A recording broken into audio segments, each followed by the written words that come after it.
Zgjedhjet e jashtëzakonshme do të mbahen me 28 dhjetor të këtij viti, kështu njoftoi presidentja e vendit Vjosa Osmani pasi takoi liderët e partive politike të Kosovës.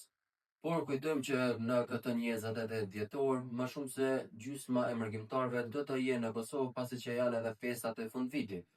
Por kujtojmë që në zgjedhjet e 9 shkurtit u regjistruan mbi 100.000 mërgjimtarë për ta ushtruar të drejtën e tyre të votës, ndërkaq votuan vetëm 84.000.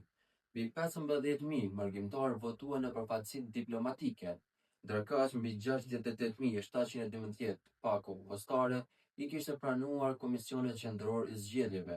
Nga votat e diasporës, si partia e parë fituese doli Lëvizja Vetëvendosje me 51.5%, apo 31.963 vota. E dyta renditej Lidhja Demokratike e Kosovës, e cila fitoi rreth 30.55%, apo 18.933 vota. Ndërkaq Partia Demokratike e Kosovës fitoi vetëm 9.48%, apo 5.878 vota. AK-ja së bashku me Nismën fituan vetëm 3.23%, apo mbi 2.000 vota. Mbetet të shihet se cili do të jetë roli vendimtar i diasporës, pas që në këtë fundvit të gjithë diaspora është në Kosovë.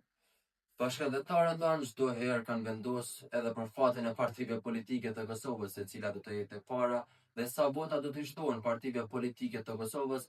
Mbetet të shihet pasi të përfundojnë zgjedhjet e jashtëzakonshme parlamentare, se cili ishte roli i diasporës dhe për sa vota do të ngriten partitë politike në vend.